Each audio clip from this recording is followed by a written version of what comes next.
có quả xanh thôi. Sao Vân nhỉ? Đuổi sao đâu chị ạ? Đấy được 3 lạng. Tiền nhá. Một cân nữa nhá.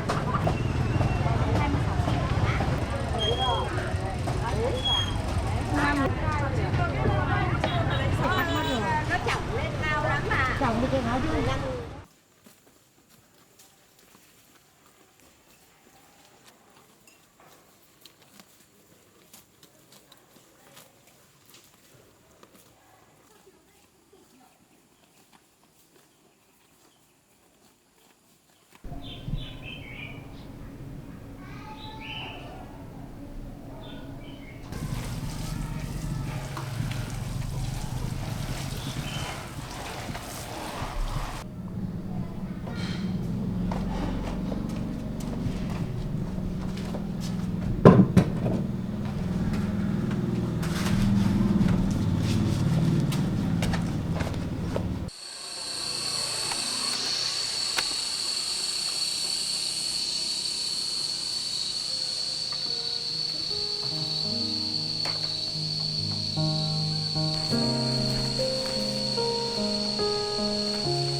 Đấy thì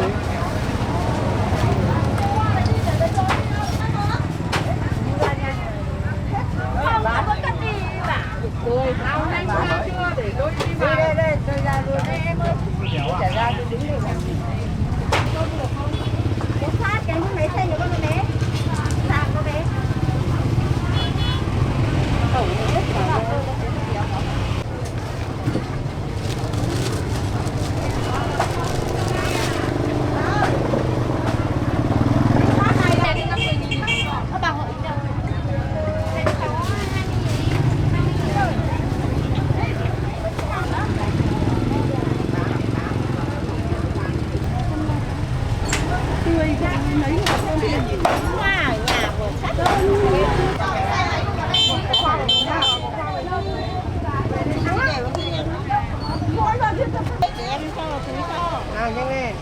Một cái này trước này. Cho bà mua trước, bà mua trước. Nó khỏe.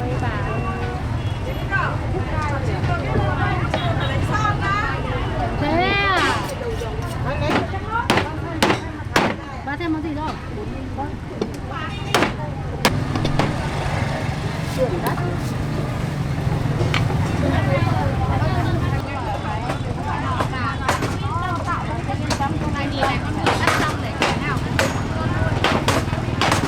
Mày cứ lấy đi, tao mày đi cho tao không thích.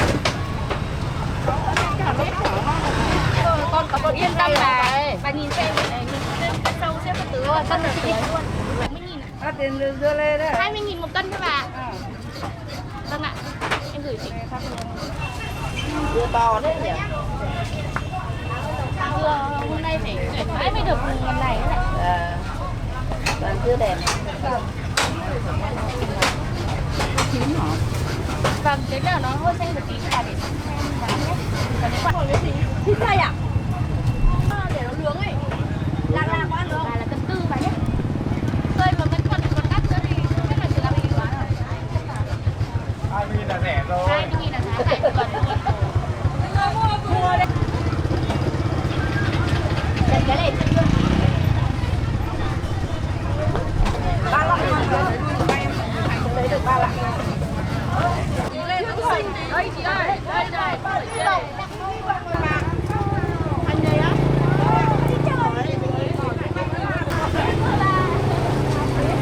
Đã hoàn thành rồi. Hết đi rồi kìa.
ngày mai đồ thấp hơn nhiều á. Ôi, xong rồi để miếng thịt tôi quay lại tôi gửi tiền nhá. Cầm đi, mà đưa cho ta. Thôi, đây.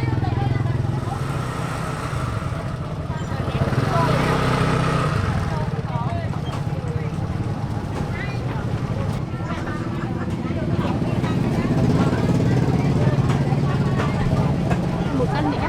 Ra. Để bán từ sớm.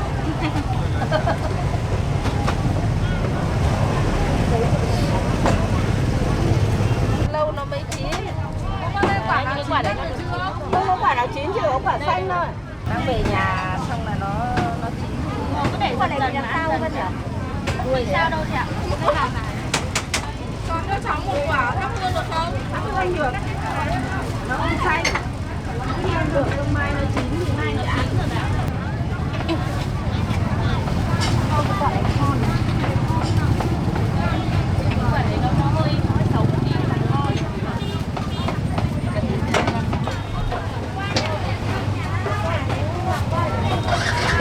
24 nhá.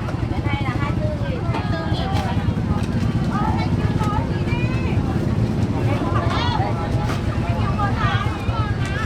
Đâu của chị 24.000 à? Đấy, chị ra đây. Rồi chị giảm luôn em 25.000. Cái gì đã lại khoan chưa? Hết rồi thôi. Yên tâm là có. Này đây. Này là có. Chị lấy con to nhé.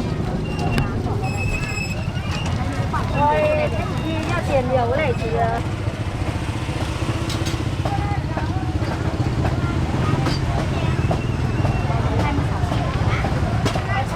Tưởng 16 Tối mà chị thái cho cô 2 lạng. À, bao nặng đấy. 145. Cô là bao nhiêu?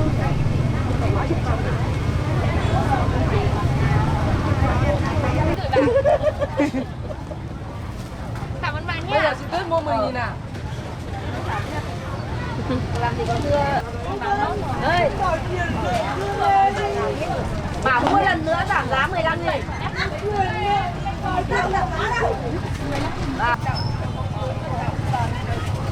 Bảo rồi, bảo ra tôi ơi. Chờ bà Hoan lên. Em thường mất tay mà. Cảm ơn nhé. Bảo cái bở á. Có cái bở của chị đấy. Mà nó già mà đấy chị. Bà đi đâu cũng biết vậy.